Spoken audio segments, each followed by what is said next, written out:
한국이 주적이 아니라는데 일본이 왜 충격을 받지?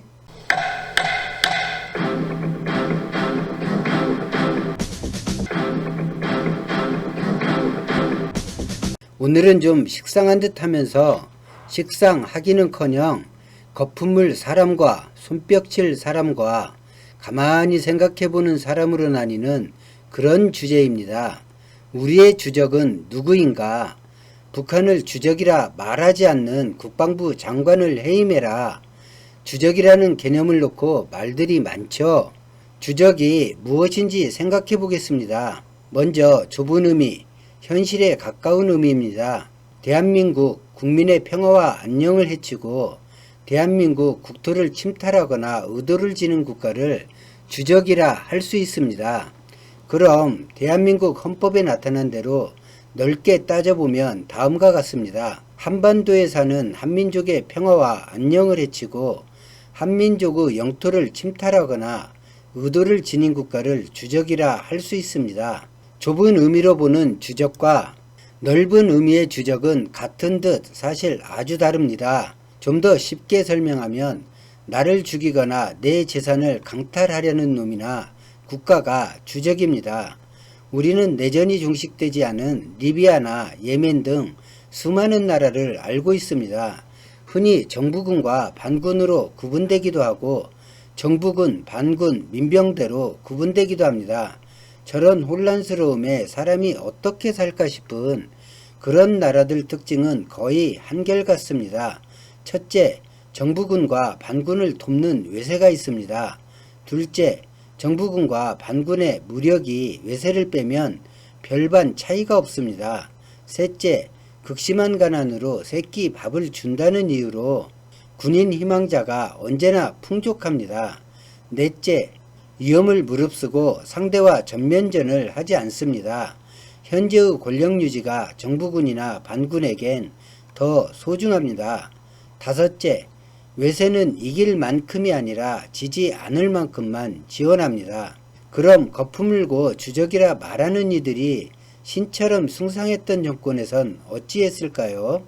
도표를 같이 보겠습니다. 국방백서에 북한을 주적이라 표현한 것은 1994년 처음 기재되었는데 김영삼 정부 때입니다. 그 이전 정권이 누구인지 모르지 않겠죠. 반공방첩으로 시작해 멸공으로 구호를 바꾸면서 애꿎은 민주화운동 인사들을 잡아 죽이고 고문하고 가택 연금하던 정권들입니다. 박정희, 전두환, 노태우 정권 때는 북한을 단 한 번도 주적이라 국방백서에 올린 적이 없었습니다. 1994년 남북회담에서 북한이 서울 불바다 발언을 하고 이때부터 주적 개념이 국방백서에 들어갑니다. 박정희도 전두환도 노태우도 정권을 위태롭게 한다고 국민만 개잡듯 했지 북한을 주적이라 국방백서에 쓰지 않았습니다.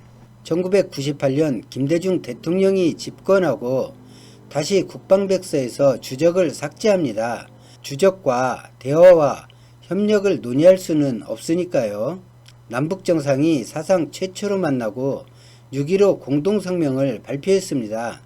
2004년 노무현 대통령 시절엔 북한을 직접적 심각한 위협으로 백서에 실었습니다.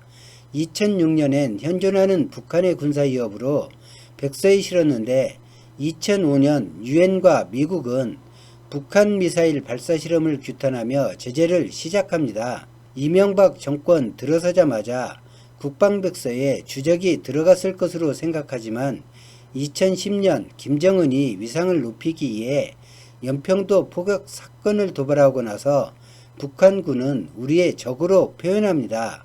그러니까 주적이 아니라 적이라고만 표현한 것이죠. 박근혜 정권도 이를 수정한 적이 없습니다. 문재인 정부 들어 남북 정상회담이 다시 열리고 4.27 군사합의를 이루어냅니다. 이 합의에 가장 중요한 것은 군사적 적대행위 금지입니다. 당연히 북한이 적이라는 표현을 방위백서에서 삭제합니다. 이 삭제를 두고 대통령을 빨갱이네, 공산주의로 대한민국이 가고 있다, 뭐 이런 자다가 남의 다리 긁는 소리 하는 분들 제법 많습니다. 기회가 오면 내가 너 죽여버릴 거다고 읽는 것이 주적이라는 국방백서의 뜻입니다. 그걸 유지하고 대화한다는 것, 화해나 평화를 바란다는 것이 더 이상한 일이죠. 북한과 한판 대결이든 삼전, 이선승제든 군사적으로부터 승패를 낼 요량이 아니라면 불필요한 단어이기도 합니다. 김대중, 노무현, 문재인 정권의 공통점이 뭘까요? 남북 화해, 한반도 평화, 이보다 앞서는 중요한 기준이 있습니다. 군사력 우위를 바탕으로 한 자주국방, 자신감입니다. 언제든 북한이 침략해 오든 불가피하게 전쟁을 하게 되던 한국이 이긴다는 자신감과 그 자신감을 뒷받침하는 국방력의 투자입니다. 이명박 박근혜 시절 미국 무기 도입을 보면 전투기 기종이나 방산산업이 이리저리 뒤바뀌고 사라지거나 축소되는 모습을 보입니다. 자주 국방이 아니라 한국을 지키는 건 미국이 하고 그런 미국에 잘 지켜달라는 로비 성격으로 무기를 구매하기에 벌어진 일들입니다. 안보를 필요 이상으로 외치던 정권과 지금 시끄러운 북한이 많이 닮았습니다. 본인은 힘이 약하다고 생각하니 시끄럽게 떠들고 그걸 안보라고 알고 있는 것입니다. 다시 주적에 관해 이야기하겠습니다. 북한은 반군이 다스리는 대한민국 영토입니다. 그 반군은 미국과 소련이 서로 인정하여 주기로 하여 반란을 일으킨 적도 없는데 1945년 해방 때부터 존재하게 되었습니다. 대한민국 정부군에 힘이 미치지 못하도록 국제사회가 선을 그어놓고 이름을 휴전선 또는 38선이라 부릅니다. 한 나라의 국제사회가 선을 긋고 두 개의 정부를 인정하고 각자 영토를 관리하라는 곳이 한반도입니다. 그렇다고 다른 내전국가들처럼 하고 마는 날 치안 부재에 시달리거나 총격전이나 테러가 발생하지도 않습니다. 심지어 한국은 치안 1위 국가이기도 합니다. 1990년대까지는 한국이 그 이후 군사력과 경제가 역전된 상태에서는 북한이 혹시 하는 마음에 두려워하며 살고 있습니다. 어느 한쪽이 당장 붕괴하는 일은 쉽지 않습니다. 갈라지고 대치한 세월만큼 믿고 함께 나가기도 쉽지 않습니다. 10년의 냉전관계에서 겨우 깨어나려고 한 지 겨우 2년이 지났습니다. 거기에 주적이라는 개념까지 있다면 그 어떤 기대를 할 수 있을까요?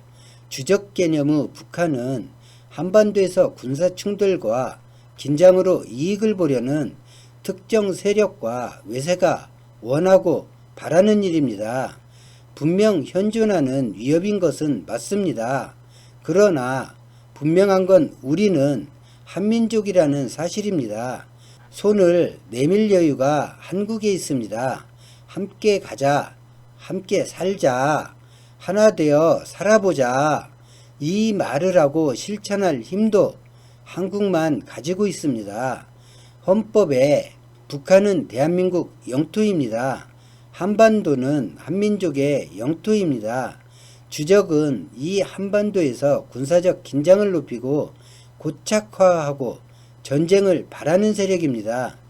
왜냐하면 그들이 나와 내 가족과 내 일가 친척과 이웃의 생명과 재산을 탐내고 손실을 입히거나 빼앗으려 기회를 보고 작은 기회라도 오면 평화를 버리라고 외치고 있기 때문입니다. 가장 안타까운 것은 외세는 전쟁과 긴장으로 이익을 내고 대한민국과 북한을 이용하여 죽으로 삼고자 하고 이런 외세의 비율을 맞추며 사는 권력을 잡을 기회가 있는 이들은 전쟁이 와도 생존하면 다시 기회를 얻고 전쟁이 없으면 긴장을 이용해 부귀와 권세를 누릴 기회를 맞이하지만 미국 만세, 일본 만세를 외치며 종북 빨갱이 노름에 놀아나는 그 나머지는 아무런 이익도 없다는 것입니다.